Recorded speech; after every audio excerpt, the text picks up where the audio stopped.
La semana pasada se aprobó la primera autorización para la SEC para el primer ETF en spot de Bitcoin en Estados Unidos. En este vídeo te voy a contar cómo hemos llegado hasta aquí, qué importancia tiene para todo el ecosistema cripto, por qué se ha dividido la comunidad entre los que están a favor y en contra de este ETF y cuáles son los siguientes pasos que podemos seguir por el momento.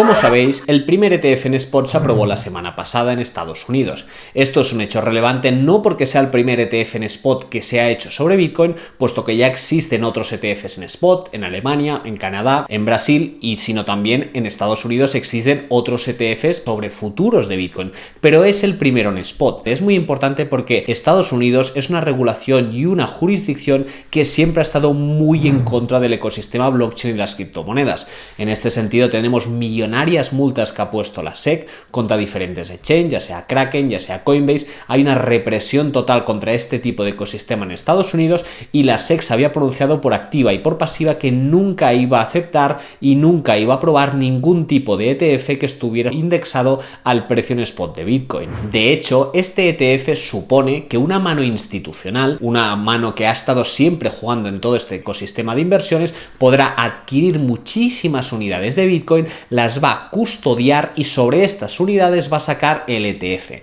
que básicamente será un estructurado que irá indexado al precio que tengan estas unidades, de tal manera que una mano institucional, un inversor que quiera comprar Bitcoin pero que no quiera tener y someterse a los riesgos de seguridad y a los riesgos de autocustodia, porque si no sería soberano de esta moneda pero no quiere serlo, o incluso que tenga prohibido comprar esta unidad, sí que se podrá exponer a su cotización. Se podrá exponer porque no comprará el activo real, sino que lo que comprará será una participación de un ETF que fluctuará conforme al precio que lleve BTC en spot. De esta manera y con este mecanismo de inversión tradicional que existe en Estados Unidos, diferentes inversores van a adquirir una exposición a la fluctuación de valor que tiene Bitcoin. En todo caso, no tenemos que olvidar que una persona que invierte 1.000 euros en un ETF de Bitcoin no está comprando 1.000 euros en Bitcoin, porque no está comprando el activo real que representa Bitcoin, sino que está comprando 1.000 participaciones de un ETF, el cual tiene como su custodio un Bitcoin, pero no estás adquiriendo ningún tipo de titularidad sobre la unidad y los satoshis que representan estos Bitcoins. Pues bien, ya en 2013, la primera solicitud que hubo de un ETF fue cuando unos hermanos, unos gemelos, decidieron solicitar a la SEC que su Bitcoin Trust fuera cambiado a un ETF. Esta solicitud de ETF fue denegada por la SEC y fue la primera denegación que hizo la SEC sobre el primer ETF de Bitcoin. Posteriormente, y casi 10 años más tarde, la SEC sí que aprobó el primer ETF sobre el precio futuro de Bitcoin, de tal manera que sí que estaba indexado, pero estaba indexado siempre a contratos de futuro sobre la unidad de Bitcoin. No obstante, el mismo agosto de 2023, Grayscale, que llevaba años solicitando este ETF y que había sido denegado en numerosas ocasiones por la SEC, llegó a demandar a un tribunal de justicia de los Estados Unidos el porqué de sus continuas denegaciones sobre este ETF, de tal manera que el tribunal de Estados Unidos dictaminó que la SEC no tenía suficientes argumentos para denegar sí o sí, por activa y por pasiva, los ETFs que solicitaba Grayscale. De esta manera y con estas continuas denegaciones, muchísimos players fuertes del sector solicitaron nuevas incorporaciones de aprobaciones de ETFs sobre Bitcoin, de tal manera que si un tribunal había dicho que la SEC no tenía argumentos para denegar los ETFs, vamos a solicitar más solicitudes de licencias para ETFs porque la SEC nos tendrá que aprobar. Y así es como llegaron todas las solicitudes de ETFs que caducaban la aprobación o no de la SEC el pasado 10 de enero de 2024. Y finalmente, y como todos vosotros sabéis, el pasado miércoles la SEC sí que aprobó y no dilató más el procedimiento y aprobó los primeros ETFs de Bitcoin. En este sentido, tenéis que tener en cuenta que esta aprobación que ha realizado la SEC permite a los institucionales invertir y tener exposición al precio de Bitcoin sin someterse y sin grabarse por los problemas de seguridad y los problemas de autocustodia que representa la blockchain. Todos sabemos que si tú lo que quieres es soberano de unas unidades de Bitcoin, tú tienes que someterte a unas reglas y estas reglas representan que tú tienes que autocustodiarte estas monedas y representan que tú tienes que tener la soberanía sobre estas unidades. Pero esta gente no ve Bitcoin como una unidad monetaria que pueda cambiar las reglas del juego, sino que ven Bitcoin simplemente como un activo especulatorio, un activo que da mucha rentabilidad y a esa parte de porcentaje, a esa valoración económica sí que quieren tener exposición, de tal manera que con un estructurado ya sea porque no querían asumir los riesgos o ya sea porque tenían prohibido asumir estos riesgos, un player institucional puede exponerse a la cotización de Bitcoin y a partir de aquí intentar ganar dinero con él. De esta manera, estos tenedores no serían soberanos de ninguna unidad de Bitcoin, no podrías hacer ningún tipo de lightning, por ejemplo, sobre estos Bitcoins y, lógicamente, estás colaborando con unas instituciones las cuales Bitcoin son justamente las que quiere erradicar. Lógicamente, con este primer cambio, los institucionales van a ser los primeros beneficiados de esta medida, básicamente porque anteriormente no podían tener exposición a la fluctuación del precio de Bitcoin y con esta nueva medida de los ETFs sí que la tienen.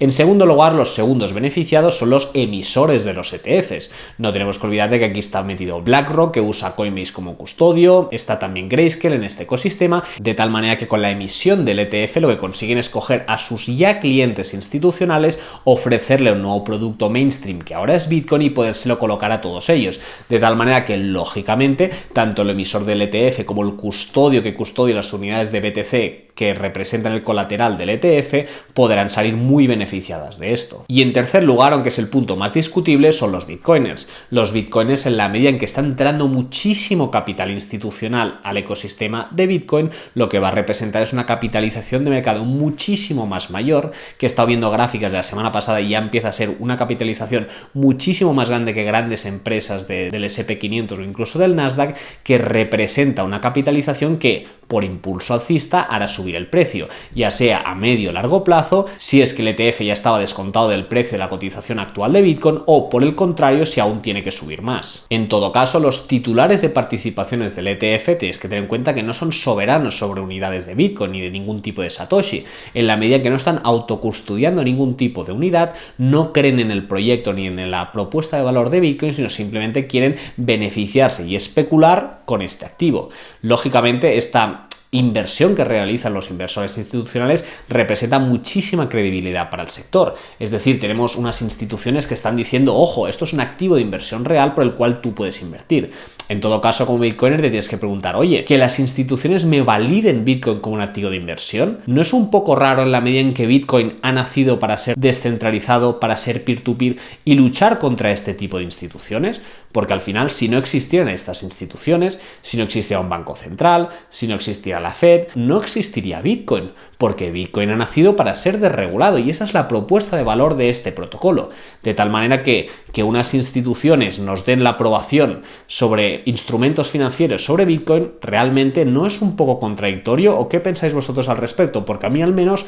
me lo parece. Por todo ello y lo que hemos comentado hasta el momento, todos tenemos claro qué es Bitcoin, todos tenemos claro cuál es su propuesta de valor, que no es más que el primer oro digital, es el primer efectivo digital completamente seguro, es una riqueza soberana, inconfiscable por ningún tipo de estado, el cual cada unidad de Bitcoin es una unidad de libertad que tú te estás llevando a la cama. En todo caso, mediante la aprobación del ETF en Estados Unidos de Bitcoin, lógicamente se está simplificando el acceso a Bitcoin por parte de cualquier persona que quiera invertir, sobre todo para los players institucionales, y además en un entorno regulado y seguro, dándole además una mayor legitimidad como activo financiero. En todo caso, me remito a todo lo comentado al respecto sobre lo que la comunidad Bitcoiner puede pensar hasta el momento, sé si beneficia o no beneficia este ETF sobre Bitcoin. Lógicamente sobre el precio, por supuesto que va a beneficiar, habrá más capitalización de mercado, habrá más presión alcista y va a subir. Por mucho que el precio del ETF ya esté descontado sobre la cotización actual, en un futuro va a subir, y más sabiendo que va a venir el halving dentro de muy poco, por el cual además se van a limitar y reducir a la mitad las recompensas que reciben los mineros por la producción de cualquier tipo de bloque. En todo caso, ya empiezan a haber manos negras como el hackeo que tuvo el presidente de la SEC la semana pasada, que hubo un hackeo repentino, que de repente el precio subió $5.000 y de repente había sido un hackeo.